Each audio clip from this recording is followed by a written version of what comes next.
Hello and welcome to our weekly Aussies Abroad news wrap, where we whip around the headlines and get you up to speed on Aussies doing amazing things around the world, as we welcome in Corey McKernan and big fella, another Aussie golfer's won on a significant tour around the world. That's 9 for the year now. Yeah, Jace, we're having an amazing year. The guys and the girls are killing it overseas, but we'll have more of that later because it might be a precursor to our Aussie Abroad of the week. Oh, that's called a tease in the industry. Well played by you. Now, coming up also in the show, our resident cycling expert, Matt Keenan, will get us up to date with everything that's happening in the Tour de France and our two Aussies there, Caleb Ewan and Richie Port, plus any other Aussie cycling news around the globe. We'll talk motorsport. We'll talk soccer, and there's plenty to talk about through Europe. We'll talk Aussies Abroad NFL news. There's some breaking news on an Australian in the NFL. We'll have a gander at what's good to have a look at this week, and Aussie getting a top job in the world of social media. All that and lots more. Let's get into it. It's our Aussies Abroad news wrap.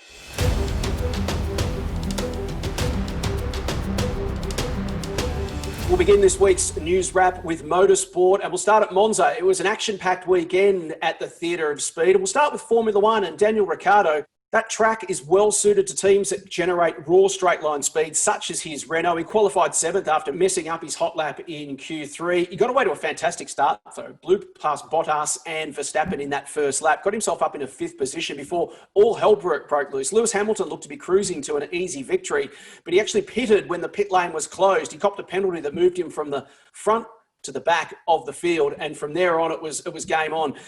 Dan had to start from 10th when they red flagged the race after Leclerc crashed, and he worked his way up through the field, eventually finishing 6th. But I get the feeling that he'd probably see this as a bit of a missed opportunity in the end. Another good solid weekend by all means, but he's looked to have the speed to maybe get a top 3 or a top 5 finish. But certainly the Renaults the last few weeks, things looking up for them.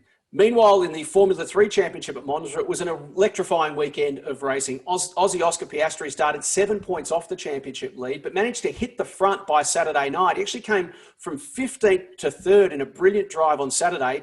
His championship rival, who's also his main teammate, Logan Sargeant, was taken out on the Saturday race, so he got no points at all. Oscar hit the front. There was a race on Sunday as well, but unfortunately, he worked his way up to 3rd, did Oscar. Sargeant was floundering back in the pack, but just as he was looking to extend his title lead, Oscar got taken out by the same driver that took out Logan Sargeant the day before. So Oscar devastated on the side of the road as his championship lead looked to vanish before his eyes. However, one last plot twist. Logan Sargeant, trying to get up into 2nd position, actually collided with their 3rd teammate. There's 3 in the team. So the 2 teammates came together. He got a puncture, so he didn't finish either. So we'll head to the finale of the championship next week in Mugello. 2 races to decide the championship. Oscar Piastri does still lead. It's going to be a fantastic weekend. It's all going to come down to that finale. You can see both those races live on KO and Fox Sports in Australia. They're on at a great time too, about 6 o'clock Eastern on a Saturday night and a Sunday night. Best of luck to Oscar Piastri as he tries to bring home the F3 World Championship to Australia.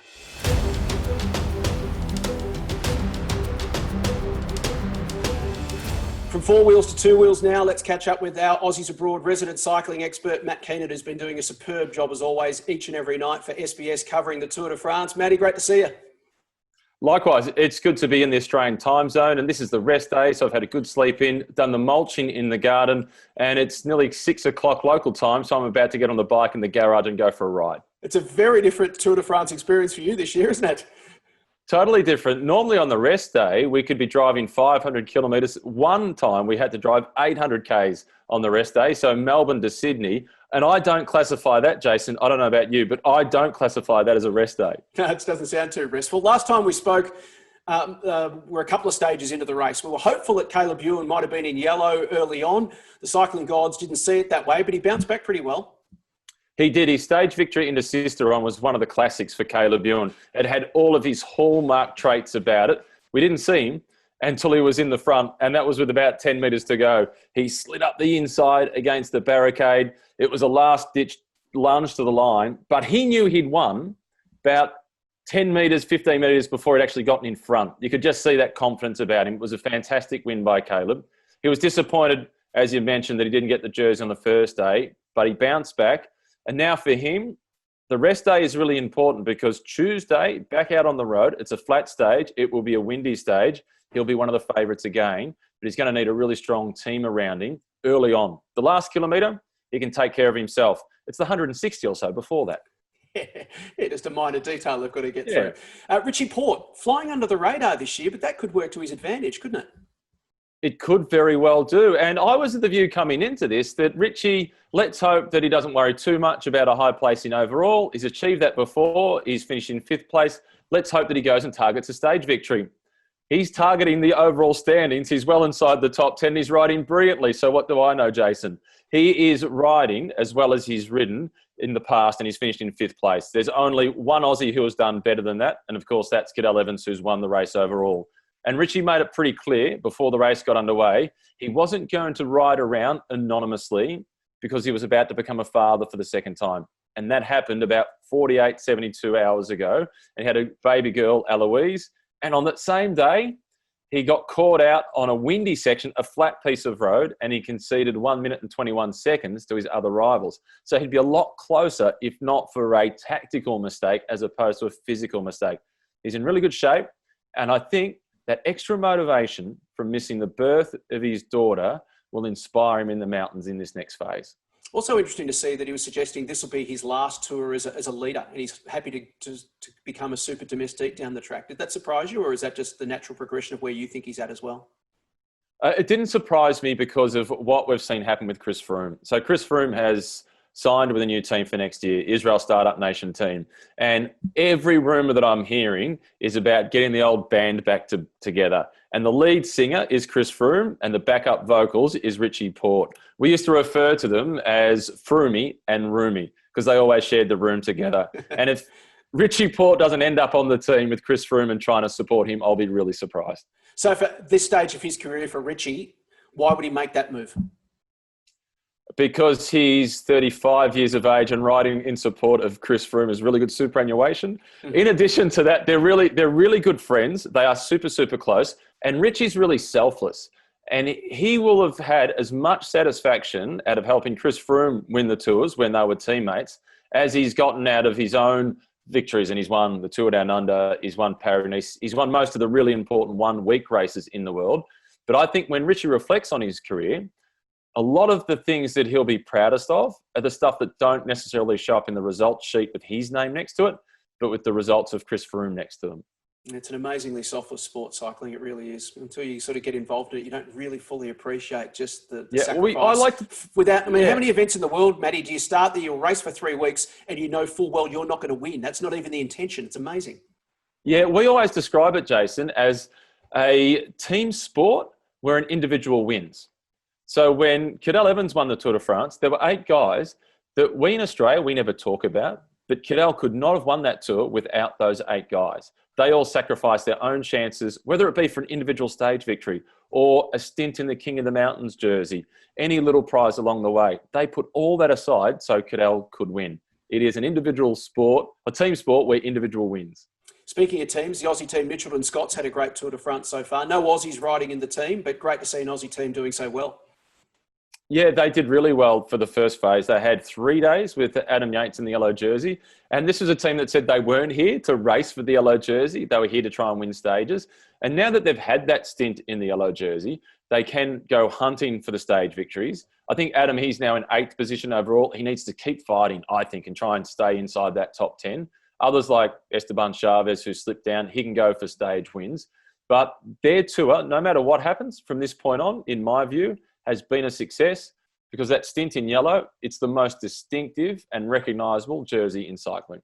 What are you expecting for this next week? I saw Richie Port describe the road to Paris this year could be something of a death march because just the lack of competition, the lack of physical fitness that the guys have had, it's been such an unusual build-up that it's really going to be a tough grind in the days leading up to Paris.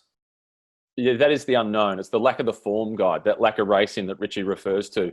This next phase, so this is the easiest phase in some respects if you were just to ride the event, but they're racing the event, so that's very different. This gap between now and the next rest day, it's the shortest period in terms of the number of days, and it's the least amount of climbing, but it can be tricky. Tuesday's flat and windy, as we've already spoken about, but the Sunday, next Sunday, is really mountainous, then a rest day, and then 3 big days in the mountains. So a guy like Richie needs to get through this next portion of the race without losing time and conserving energy, because it's, like a bank account. You can only spend so much money before you go into overdraft, and then eventually the bank comes and forecloses on you, and it's a stack of cards and it all falls down. So he has to ride boringly. He has to be boring. A good thing for Richie if he's boring for the next week, but, stays towards the front and keeps himself in contention. Guys like Caleb Ewan hunting for stage victories. You can catch Matty each and every night on the SBS coverage. Not tonight, of course. It's a rest night and you'll go and enjoy yourself, Matty. Enjoy your night off, mate. Thanks for your time as always. We'll talk to you next week on Aussies Abroad. My pleasure. Thanks, Jason.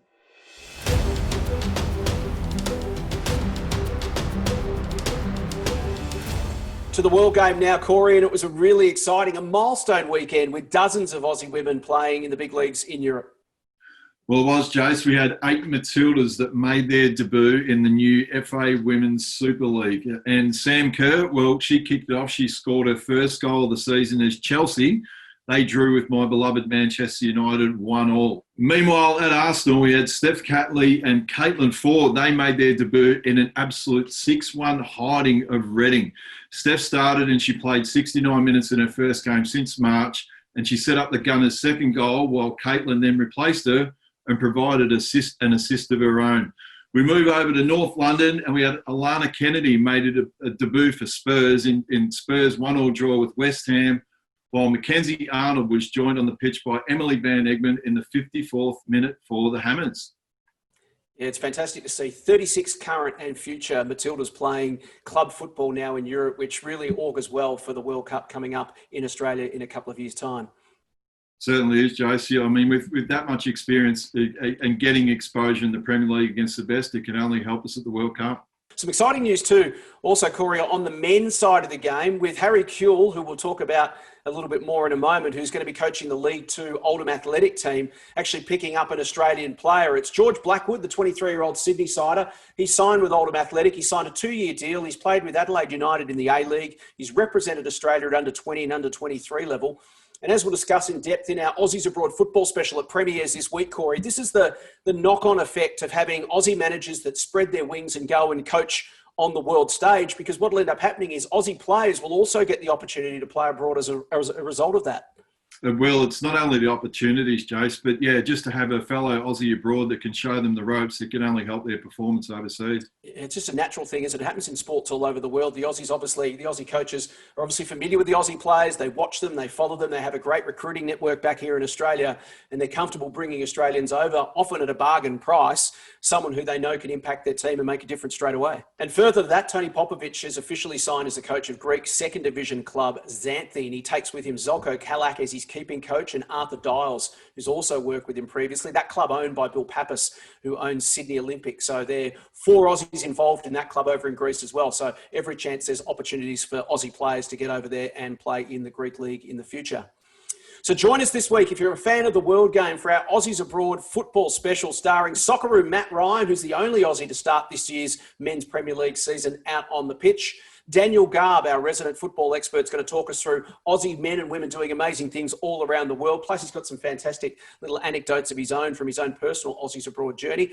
And we'll catch up with old friend Andrew Orsatti, who is the former SBS and ESPN soccer analyst, who these days has got a high-powered job at FIFPro, the Global Players Union. He talks to us about the challenges of Aussies playing around the world, the challenges of Aussie player development, and where to for the future of the women's game, which is blossoming right now. So you can get that on vodcast via our YouTube channel and aussiesabroad.tv. You can also get it wherever you listen to your favourite podcast. That's our Aussies Abroad football special coming this week.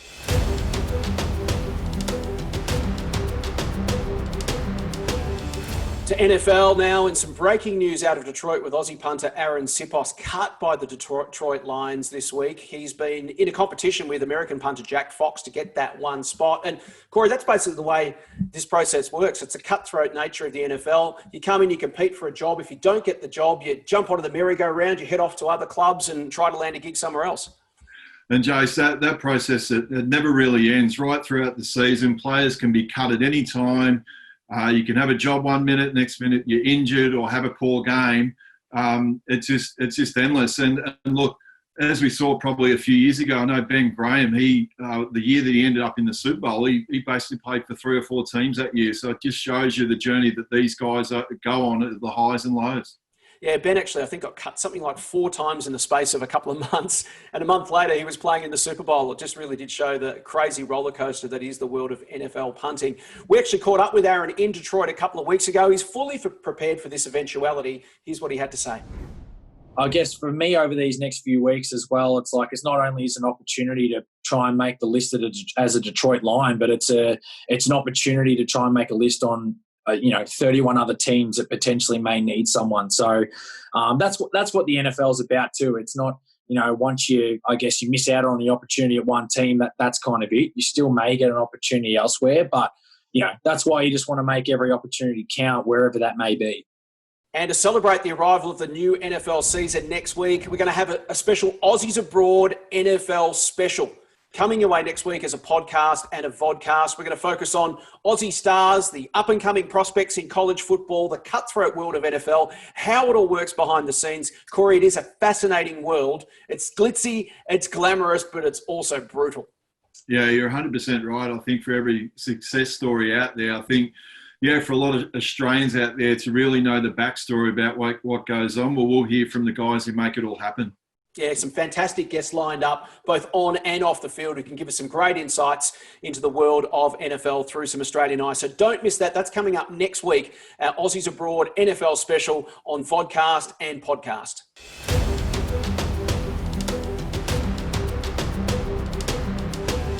To golf now, and Corey, it's the final weekend of the race for the FedEx Cup. How are our 2 Aussies faring? Yeah, not too bad, Jace. It still won't be too bad of a week for them because Cam Smith, he's 24th at the moment and Mark Leishman is 28th. Now, it's a bit of an unusual finish. Labor Day weekend in America. Now, if both the boys can hold those positions respectively, it's still not a bad week for them with Cam Smith at 24th. He'll take home $456,000 and Leish at 28th in the field of 30. Take home $415,000. So on the European Tour at the Andalusia Masters in Spain, Wade Ormsby was the best of the Aussies. He's finished tied for 31st. Over to the Sumitra Tour, which is the women's secondary US Tour, Robin Choi finished within 1 shot of her maiden US win, while Western Australia's Hira Naveed finished 6th, which brings me to my Aussies Abroad of the week.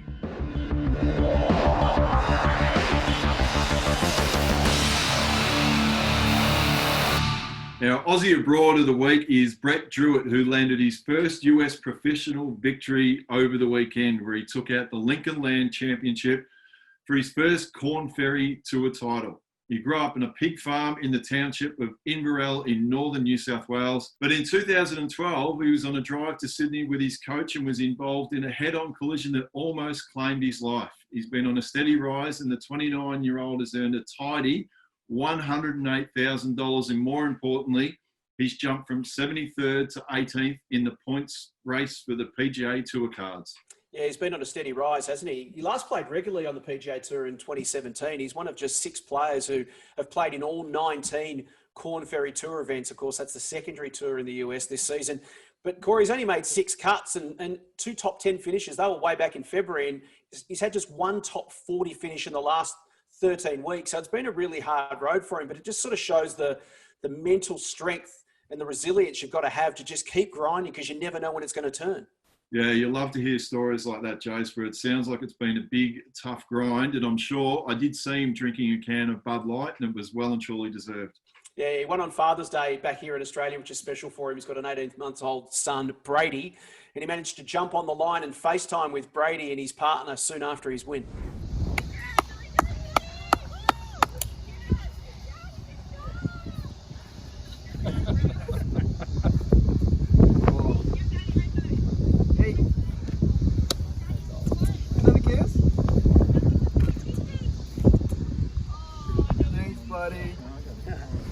Well, each week here on the News Wrap, we bring you Have a Gander, which is something that's maybe a little bit left of field, an Aussie story that hasn't got the widespread recognition that we feel it deserves. And this week, we're going to delve into the big world of social media and an Aussie who's got the top job at one of the world's biggest social media juggernauts, TikTok.